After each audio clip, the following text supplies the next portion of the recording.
Entrevue avec Mme Nathalie Larouche, directrice de l'éducation et de la main-d'œuvre à Mechterets. Alors, notre sujet aujourd'hui qu'on va vous parler, bien sûr, c'est les écoles continuent à être fermées jusqu'au mois de septembre. Mais par contre, justement, ce sera un genre, justement, d'éducation qui pourrait se faire par par Internet, hein, si je peux comprendre. Là. Mais en tout cas, on va s'informer avec Mme Nathalie Larouche, qui est directrice de l'éducation et de la main-d'œuvre. Bonjour, quoi? Quoi? Bon matin, M. Dominique. Bon, alors parlez-nous en fait de cette fermeture des écoles. C'est officiel jusqu'au mois de septembre, hein? Bien, en fait, jusqu'au mois d'août, là, nous, on commence vers la mi-août, là. Donc, on espère que tout soit mis en place pour que vers le 20-22 août, on puisse faire un retour avec nos élèves, là. Donc, c'est sûr qu'au niveau de la fermeture des écoles, ça a été une décision, je vous dirais, pas facile, là, parce qu'on a regardé un petit peu ce qui se passait au niveau du Québec. Puis nous, ce qu'on s'est dit, c'est pas des conditions gagnantes, là. Vous savez qu'au niveau des communautés autochtones, puis même la province de l'Ontario, on a décidé de fermer les écoles. Ce qu'on a fait au niveau, nous, de notre communauté, plus spécifiquement, c'est qu'on a regardé notre population, puis on a regardé un petit peu notre bilan au niveau santé. Puis on a regardé notre taux de diabète, qui est quand même à 25 %. On a autant de maladies chroniques aussi, puis on a vraiment regardé aussi notre population parce que dans les écoles, on a fait un petit mini-sondage là, qui a rien de scientifique, mais on a regardé au niveau de nos élèves, de nos étudiants, est-ce qu'il y en a qui vivaient avec leurs grands-parents, est-ce que les grands-parents vivaient dans leur maison, puis tout ça. Puis on a quand même là, 23 familles, là, puis on n'avait pas fini de compter. Là, donc, il y a 23 aînés qui demeurent avec leurs enfants et leurs petits-enfants dans les familles. Donc, c'est sûr qu'on a une décision on a regardé ça tout bord, tout côté. Mais ce qui se passe au niveau du Québec présentement, je pense pas que nous, ce qu'on voulait, c'est vraiment protéger notre population. L'équipe de santé, le plan de mesures d'urgence, puis Kotek Macheta, ben c'est sûr qu'on a regardé, c'est vraiment cet aspect-là, puis la décision a été prise concernant la santé de notre population. Oui. Fait que donc là, on s'est dit comment d'abord on va enseigner, comment on va éduquer nos jeunes. Donc, je vous ai entendu tantôt parler de l'école à distance. Donc, ce matin, j'aurais peut-être un petit peu plus d'informations à donner aux parents puis aux grands-parents. Si vous me permettez, je parlerai un petit peu d'un petit peu les actions qu'on va mettre en place dans les prochaines semaines. Comment va être la procédure, hein? C'est ça? Oui. Bon, là, cette semaine, du 4 au 11 mai, la priorité d'abord, c'est vraiment de former notre personnel. Donc, ce qu'on veut, on veut leur donner un petit cours. C'est pas nous, ça va être TELUC, là, c'est une université en ligne, là, qui vont donner une formation à nos enseignants. Le titre de la formation, c'est comment enseigner à distance. Donc, on va outiller notre personnel à vraiment avoir plus d'outils en main pour enseigner à distance. Donc, ça, c'est cette semaine, là. Tout notre personnel doit suivre. C'est un 20 heures de formation. Donc, c'est une formation qui est obligatoire pour notre personnel. Je pense qu'on a besoin de s'outiller par rapport à ça. Même parallèlement, dès cette semaine, au niveau du primaire, il y a déjà des rencontres individualisées.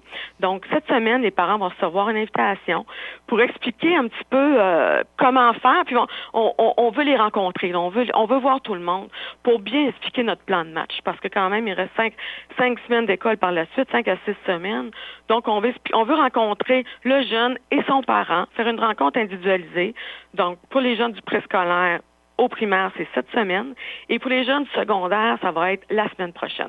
Donc, quand les parents, je vais demander votre collaboration, quand vous allez recevoir une invitation, ça va être vraiment important là, de répondre positivement.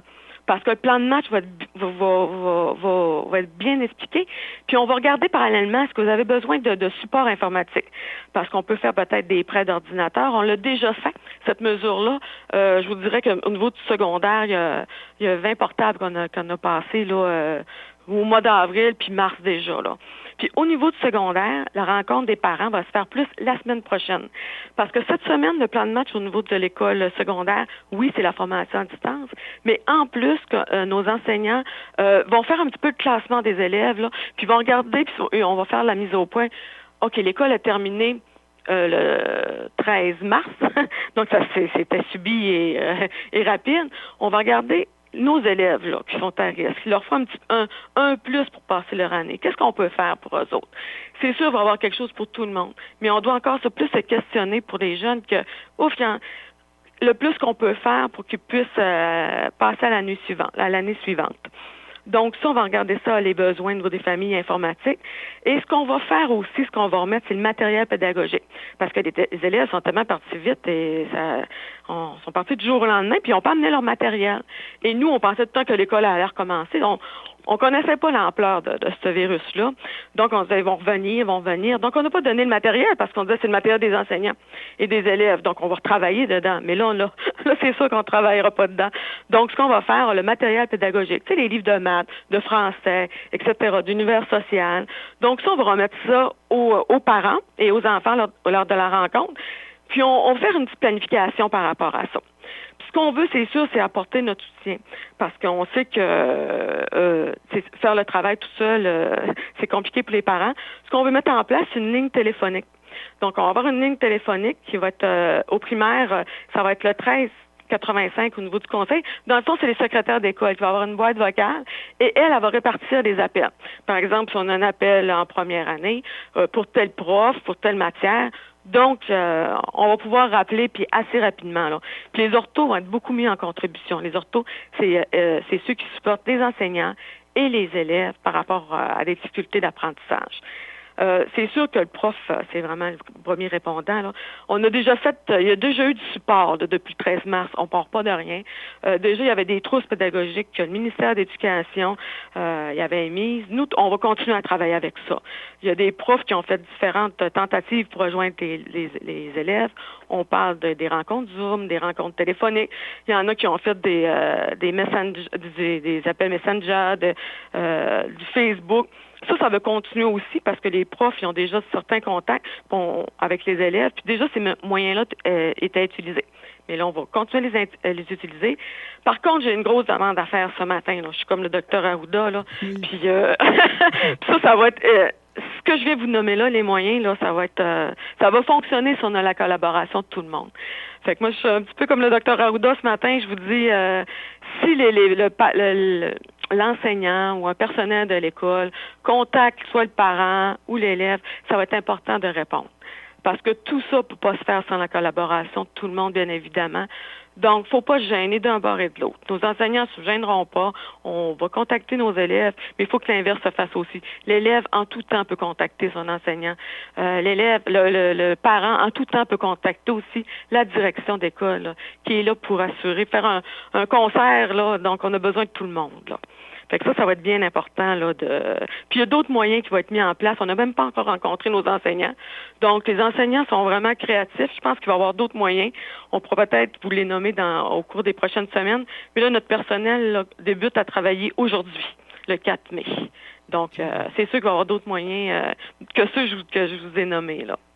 J'ai une question, Mme Larouche, Nathalie. Alors, donc, vous savez qu'à chaque année, fin d'année scolaire, il y a toujours des examens du ministère là, qui embarquent. Là. Alors, donc, est-ce que les jeunes vont être évalués cet été? Donc, cette année, les élèves, il n'y a pas d'évaluation de sanction qui était faite au niveau du ministère de l'Éducation. Donc, nous, souvent, on regarde surtout au niveau de sanctions, au niveau secondaire 4, secondaire 5, qui ont des sanctions d'études. Ils font les évaluations, mais cette année, il n'y en aura pas. Donc, cette année, ce qu'on va prendre, on va regarder les 2 premiers bulletins. Donc, on a quand même 2 bulletins sur 3. On va regarder... OK, l'enfant, il a évolué de quelle façon? Qu'est-ce qu'il a fait jusqu'à présent? Comme je vous disais tantôt, c'est quoi le plus qu'on va lui donner pour qu'il puisse réussir puis finaliser ses apprentissages? Donc, un enfant qui a les 2 premières étapes, ça a super bien été. On peut vraiment penser que s'il avait poursuivi, donc, il a poursuivi de la même façon. Fait que ça, on n'a pas de difficulté, il n'y a pas de problème. Donc, les enfants vont passer à l'année suivante. Je suis pas inquiète. Puis, ce qu'on va faire, nous, au mois de septembre, c'est qu'on va se faire un plan de match. OK, quel savoir essentiel qui n'a pas été vu dans mars, avril, mai, juin, c'est quand même 3 mois et demi là, d'école. Donc, on va regarder tout ça, puis on va se faire un plan de match pour l'automne pour que l'enfant ait ces savoirs essentiels-là. Puis, par la suite, poursuivre ses apprentissages. Là. C'est sûr qu'il y a un réaménagement à faire au niveau pédagogique. Là.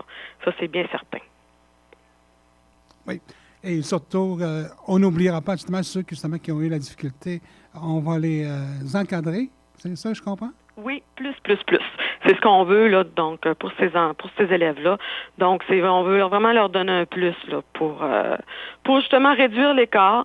On appelle ça dans le fond, nous on regarde la zone qu'on peut aller, le plus qu'on peut faire pour donner plus d'apprentissage possible pour qu'ils se rendent au niveau suivant là. Donc on va regarder tout ça. Donc dès cette semaine, les enseignants et la direction se rencontrent justement pour faire le bilan de tous nos élèves. Puis on va avoir un plan de match là, je vous dirais pas mal individualisé pour chacun là. On va regarder qu'est-ce qu'on peut faire. Puis c'est sûr que l'enseignement qu'il va y avoir au cours des prochaines semaines, on va y aller avec l'enseignement essentiel là. Donc, on parle de l'anglais, du néloéon, du maths français. On va y aller avec les matières de base, là. Donc, ça va être bien important. D'accord. Alors, donc, s'il y a d'autres nouvelles, tu nous communiques, hein? Oui, j'aimerais parler peut-être d'un petit service qu'on a, le service de garde. Ah oui? Oui, mais c'est bien important parce que là, il y a des travailleurs essentiels pour qui, donc, le télétravail, donc, c'est pas possible pour l'instant. Il y en a que vous savez que l'économie recommence graduellement. Donc, nous aussi, il faut commencer graduellement à offrir des services. Donc, on va offrir un service de garde pour les personnes pour qui la présence au travail est vraiment obligatoire, là. Donc, le service de garde va débuter la semaine prochaine. Donc, il va y avoir une équipe qui va être mise en place, mais c'est sûr, ce qu'on peut vous assurer, c'est qu'on va mettre en place les règles sanitaires, là. On parle de la distanciation sociale, le 2 mètres, c'est encore, c'est plus que de mise, là. C'est obligatoire. Donc, nous, on prend pas de chance. C'est sûr, ça va être des mini-groupes. On parle qu'il n'y a pas plus que 6 élèves en même temps dans un groupe. Parce qu'on parle encore, on peut pas rassembler plusieurs enfants au même endroit. Donc, on va avoir des règles d'hygiène très strictes, et lavage de mains, etc. Donc, le port du masque, probablement, parce que au niveau du service de garde, c'est encore plus difficile la distanciation. Donc, on va regarder dans quelle occasion il faut le porter. Peut-être pas toute la journée, parce que quand les enfants sont à 2 mètres, peut-être que l'éducateur n'a pas besoin de le porter. On va regarder ça cette semaine. Mais c'est sûr que ça va être lent, progressif. C'est pas le service de garde qu'on a connu autrefois, qu'on jouait au ballon dehors et qu'on faisait des jeux collectifs. C'est sûr que ça a changé, là. L'environnement va avoir changé, les règles ont changé, les jeux ont changé. Donc, faut s'adapter. Puis je pense que nous, les Piogoninoutes, on s'adapte. On s'est toujours adapté, puis on va continuer, mais c'est à tous les jours. Là. Ce qu'on veut, c'est vraiment protéger nos enfants, nos familles, nos aînés. Donc, il n'y a pas de chance à prendre de nos enfants. Là. Ce qu'on veut, c'est vraiment des sous-groupes. C'est pour ça qu'on ouvre un service de garde, pas attelage. On ne veut pas avoir une deuxième école, parce que c'est ce qu'on voulait pas au départ. Là. C'est parce qu'on a quand même des valeurs profondes. On veut respecter. On aime nos aînés, on aime tout le monde. Donc, on veut pas mettre personne à risque. Là. C'est notre locomotive, c'est vraiment la protection de tous. Puis on a cette ligne de conduite là au niveau du conseil, c'est ce qui nous dit tout le temps, on prend les décisions ensemble, on prend les décisions pour protéger la population. Excellent. Donc, fermeture des écoles jusqu'à la mi-août, mais par contre, pour continuer, il y aura une formation qui sera donnée justement aux professeurs à l'université du 4 au 11 mai prochain. Oui. Formation de 20 heures. Et il y aura aussi une rencontre avec les parents et les jeunes, hein? De l'école primaire et secondaire. Cette semaine, primaire, et la semaine prochaine, secondaire. Et là, cette rencontre-là, je vous dirais vraiment primordiale là, pour le plan de match, pour la suite. Là. C'est vraiment important d'aller... de toute façon, il faut aller chercher le matériel. Il faut aller chercher les quelques effets qui restent aussi, vider les casiers, etc. Donc, au primaire, les casiers sont vidés, là, mais au secondaire, c'est encore plus important. Mais oui, cette rencontre-là va être primordiale pour la suite des choses. Là. D'accord. Et on se revoit de plus en informations communiquées avec le 275-5386, le poste 1385, c'est ça? Oui, au niveau du primaire, c'est le 1385. Puis au niveau du secondaire, ça va être le 1320. Mon Dieu, Kate, c'est 1322, excusez-moi, 1322. Au niveau du secrétariat, oui, Kate Robertson, 1322. Puis Sarah Courtois, là. Fait que tout problème, tout questionnement des parents, faut pas se gêner, il faut vraiment appeler. Vous voulez contacter un prof le plus rapidement possible. Donc, vous appelez au secrétariat des écoles, là. Puis, il n'y aura pas de concours d'évaluation. Non. Non, on va y aller vraiment avec les travaux qu'on a là. Puis on va peut-être faire des petits travaux supplémentaires, des fois, pour des petits questionnements qu'on a, parce qu'on peut peut-être moduler la note. Comme je dis, on prenait les 2 premiers bulletins, mais on peut peut-être faire un petit plus pour certains. Donc, on va aller vérifier certaines choses. J'appelle pas ça des évaluations en tant que telles. Je pense que j'appelle ça on veut voir les acquis qui pourraient se donner, qui pourraient être acquis. Donc, oui, on va voir ce plan de match-là pour d'ici la fin de l'année. Très bien dit, des acquisitions, hein, c'est ça? Oui. Alors, donc, garderie d'enfants ouvert. Oui, tout à fait. Y a-t-il un téléphone? Oui, vous pouvez appeler au 418-518-0041. C'est Marie-Pierre Gill qui est responsable du service de garde, donc elle va vous diriger par la suite avec les bonnes personnes. Puis les inscriptions pour ce service de garde-là, c'est important, ça se fait cette semaine. Donc, cette semaine, on va prendre les inscriptions. À partir de demain, vous allez avoir une publicité sur les Facebook, même peut-être aujourd'hui, sur les Facebook des écoles. Donc, vérifiez ça. Oui, le secondaire, on va le publier aussi. Donc, vous allez avoir vraiment toutes les informations pour inscrire votre enfant au nouveau service de garde. C'est pas le même qu'on avait. C'est vraiment encore un service de garde pour les travailleurs essentiels. Donc, c'est cette semaine les inscriptions. Voilà, c'était la directrice de l'éducation et de la main-d'œuvre pour le Conseil Pécommunal Satuquoican, Nathalie Larouche. Ja.